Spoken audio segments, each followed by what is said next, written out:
Alright, so we're going to look at basic differentiation rules and rates of change. Now there is a constant rule that we do need to go through, and the constant rule is whenever you're trying to find the derivative of a constant, it's just going to be 0. So if I did f prime of x, if I knew it was 2, then f prime of x is going to be 0. So that is the constant rule. Okay, so that's something pretty simple right there. Now, kind of like the reason, and we'll go back over this once we go over the other rule is the power rule. So we're going to look at the power rule. So let's say we had f of x is equal to x to the 4th. Okay, so if we use the differentiation, well, yeah, we're going to use the difference quotient on this. So the limit, and we're just going to plug everything in. So I'm going to take delta x plus, no, x plus delta, no, x minus delta x. I always screw those two up. Okay, and we're going to square that. So we're going to cube that. So it's going to be x minus delta x to the 4th minus x to the 4th. Okay. Alright, so everything's written out right there.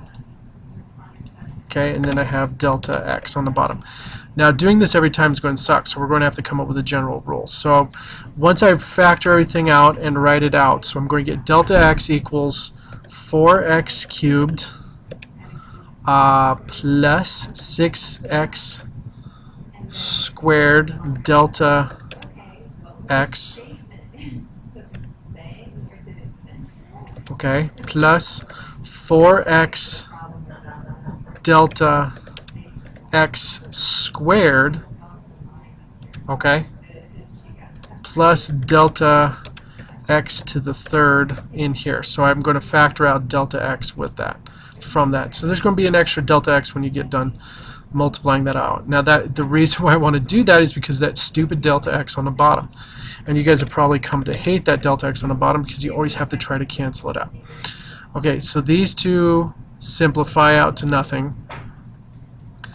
Okay, and I'm left with this up here. Now remember, we're doing the limit as delta x approaches 0, so this is going to approach 0, so this is going to become 0, this is going to become 0, and this is going to become 0. So what am I left with? I'm left with 4x to the 3rd.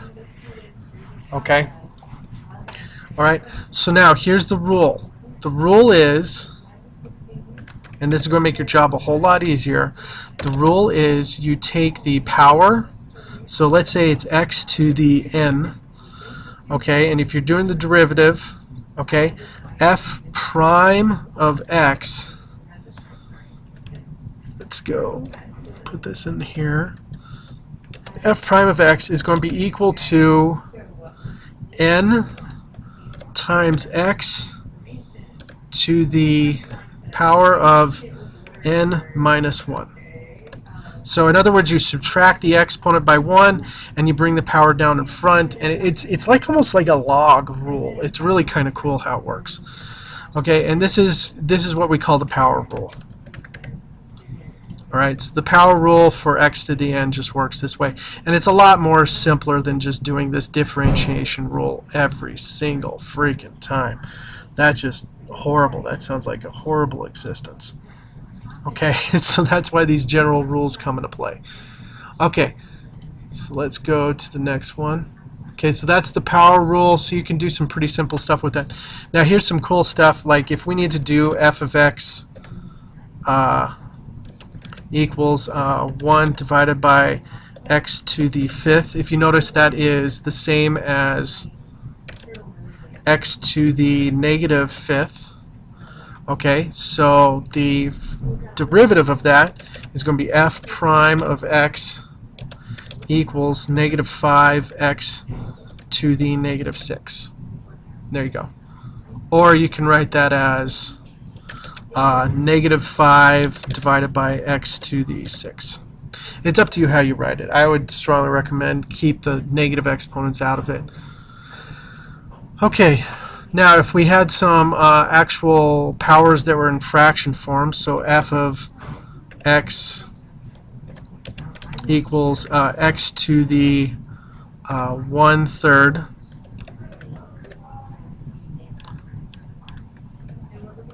There we go. Okay, you're still going to do the same thing. So it's going to be f prime of x equals 1/3. Okay, that's now my constant in front, times x to the, and if you subtract it, you're going to get negative 2/3. Okay? Now you could rewrite that as 1 over x to the 2/3. You know, you could do whichever one you want on that. So, just so you know. Okay, now if we put the two together, if we put the constant and the power rule together, here's what you get. You get the constant multiple rule.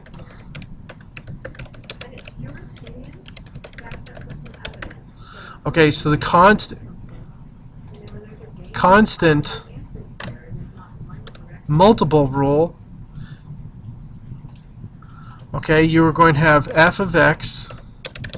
And I'm sorry about what I accidentally typed. I realized I was like, oh wait, that's spelled with an O, not a U. That's weird. All right, so the constant multiple rule is just basically you'll take the constant and you will times it by the actual derivative of whatever you get. Okay, so you just take the constant out to the front and you just times the two. So in other words, if we had f of x is equal to 3x to the 4th, okay, this becomes 3 times 4x to the 3rd, okay, which in turn becomes 12x to the 3rd. Okay, so you just bring it down in front and you just multiply it. Now, are you supposed to do that with negatives? You better believe so, brother. Okay, so f of x, let's say it equals,